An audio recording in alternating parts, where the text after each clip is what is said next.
Como nós estamos vivendo este ano vocacional, Deus que chama, eu gostaria então de começar a nossa reflexão falando um pouco da vocação de São Pedro e São Paulo.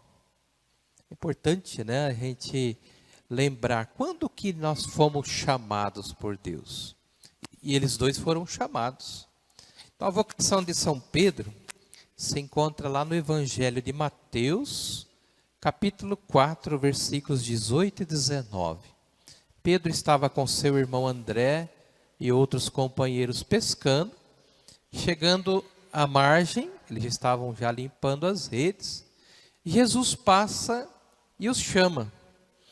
E diz para eles: de agora em diante, vocês serão pescadores de homens. E eles imediatamente largaram as redes e seguiram a Jesus. O que me chamou a atenção é essa palavra, e imediatamente eles largaram as redes e seguiram a Jesus. Coisa interessantíssima, né? Não deram muita desculpa, não. Já foram seguindo a Jesus, né? Então essa é a vocação de São Pedro, chamado Simão.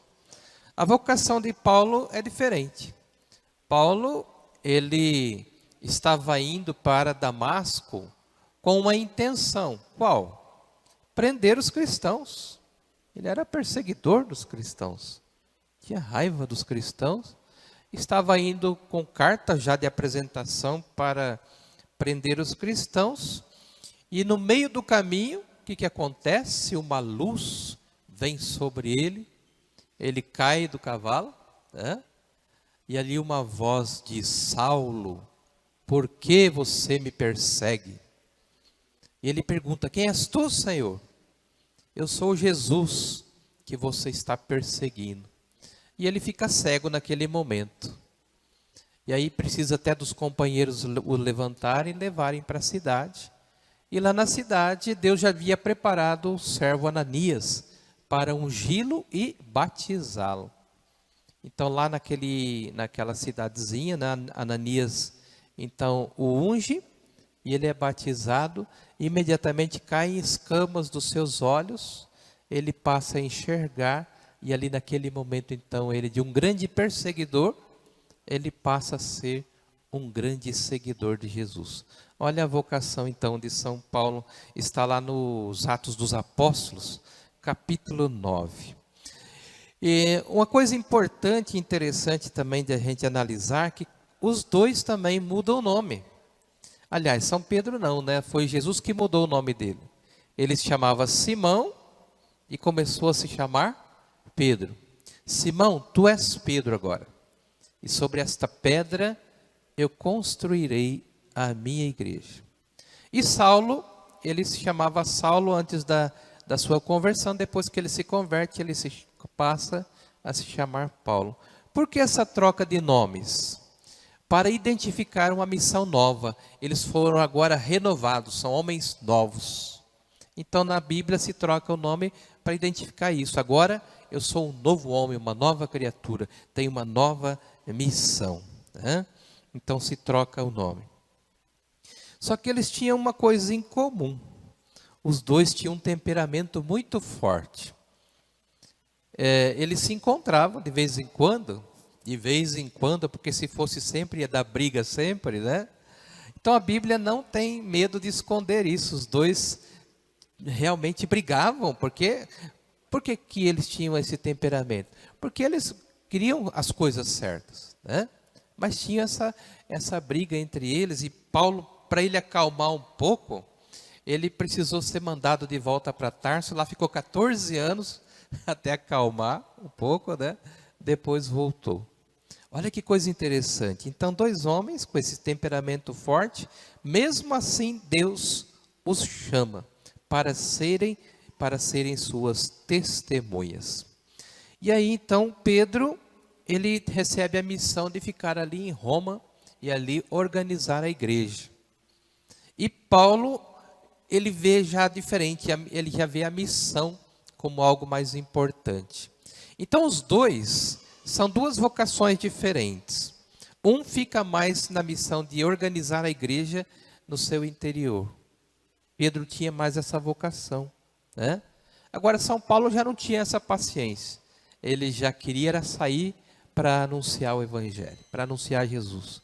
Então, ele saía, fundava comunidades, as visitava, escrevia cartas, tanto até que mais da metade do Novo Testamento são as cartas, né, de São Paulo para as suas comunidades. Os dois morrem em Jerusalém, em Roma, né? Os dois morrem em Roma, um ano de diferença, né? Pedro morre crucificado, morre pela cruz, e São Paulo morre pela espada, né? A cruz e a espada. Só que no dia da crucificação de São Pedro, ele preferiu ser crucificado de cabeça para baixo, que ele disse: eu não sou digno de ser crucificado como meu Senhor, né? Então ele foi crucificado de ponta cabeça, e São Paulo, ele então foi degolado, como ele era cidadão romano, então morreu pela espada. Diferentes vocações, né? Eles são diferentes na vocação, no caráter, no estudo, né? São Pedro não tinha estudo nenhum, São Paulo não, já era estudado.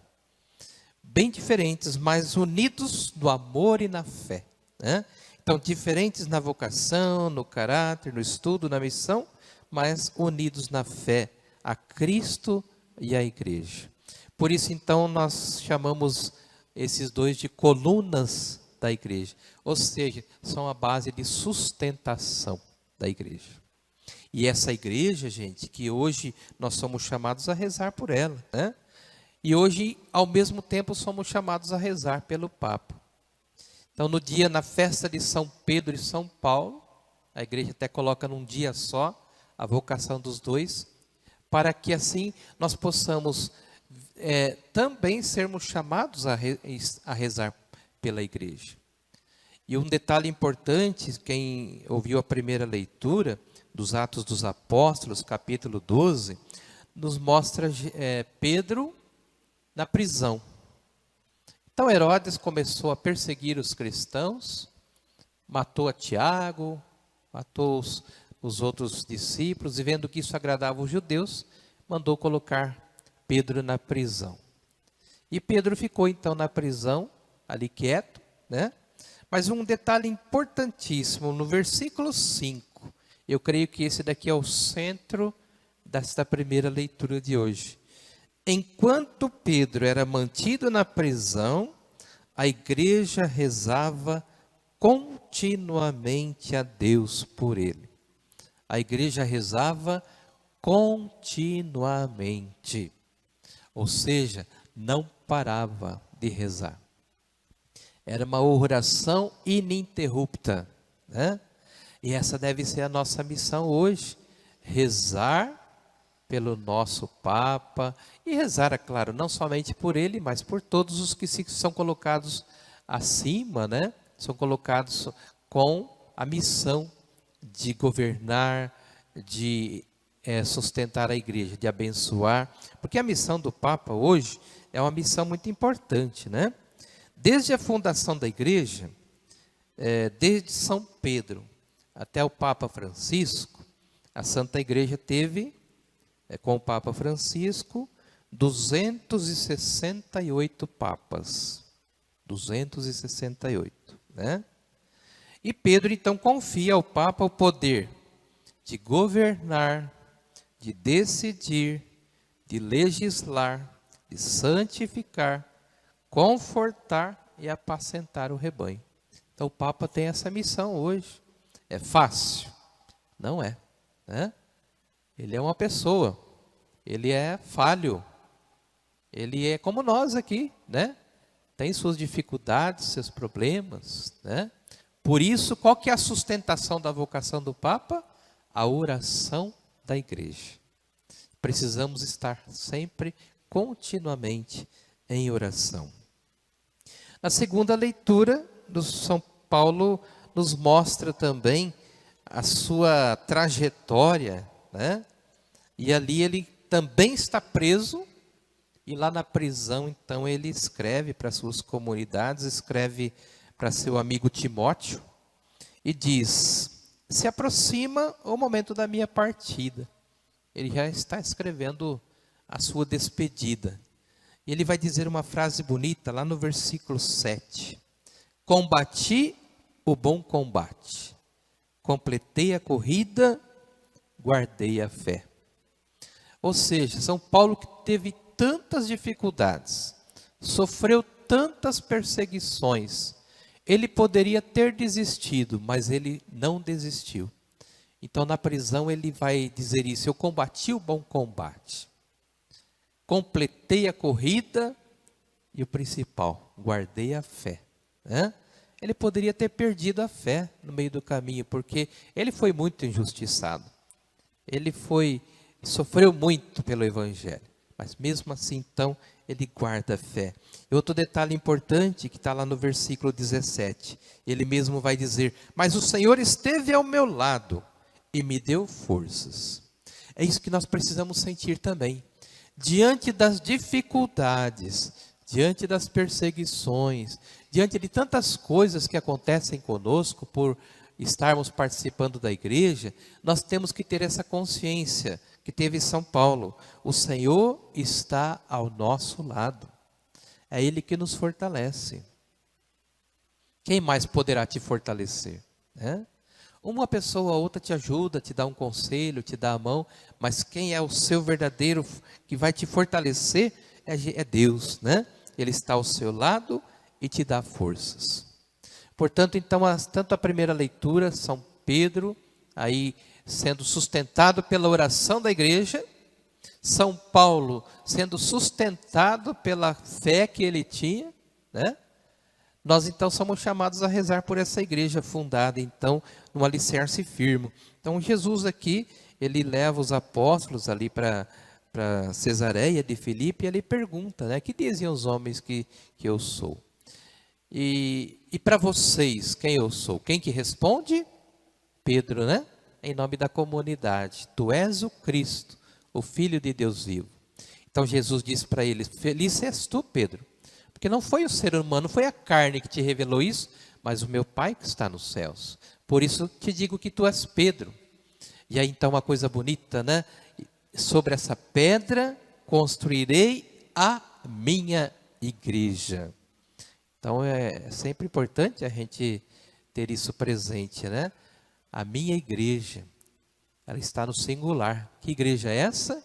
A Santa Igreja Católica, Apostólica, Romana, alicerçada no fundamento sólido que é São Pedro. E que desde o seu nascimento ela foi perseguida, está sendo perseguida até hoje. Ela poderia ter acabado já, de tantas perseguições que sofreu, mas não acabou. Até os antigos falam que a igreja poderá até chegar ela será um fio, mas não vai acabar, porque ela é de instituição divina. Ela é feita de homens, feita de pessoas, mas a igreja é de instituição divina. Poder do inferno vai tentar destruir a igreja, mas não vai conseguir. Poder da morte nunca poderá detê-la. Te darei as chaves, e tudo que você ligar na terra será ligado no céu. Tudo que você desligar na terra será desligado nos céus.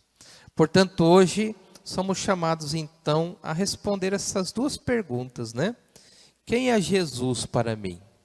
Assim como Jesus pergunta para os apóstolos, ele pergunta para mim e para você: quem é Jesus? Que lugar Jesus ocupa na minha vida? Responda para você essa pergunta, Que lugar Jesus ocupa na minha vida?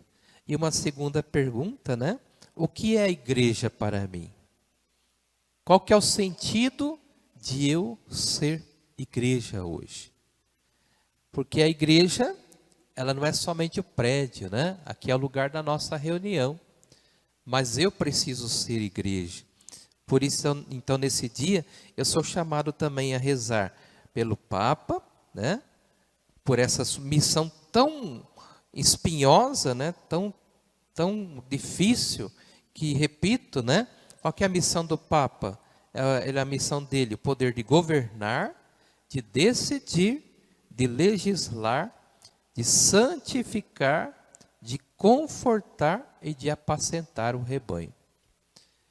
Agora, se ele não tiver as orações do seu povo, vai ser difícil, ele não vai conseguir. Ele é uma pessoa humana também. Então, muitas vezes o Papa é criticado, né? Quantas vezes a gente ouve críticas aí ao Papa, mas fazer o quê? Ele é pessoa humana, ele é passível de erro também.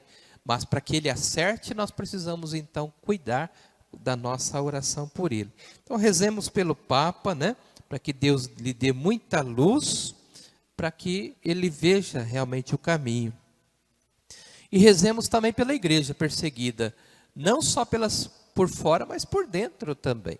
Quantas pessoas dentro da igreja, começando por nós, né? Quando a gente não assume nosso compromisso de ser uma igreja firme, unida, né? Que reza. Então, muitas vezes, nós também somos esses que vão tirar a força da igreja, por causa, muitas vezes, também do nosso comodismo.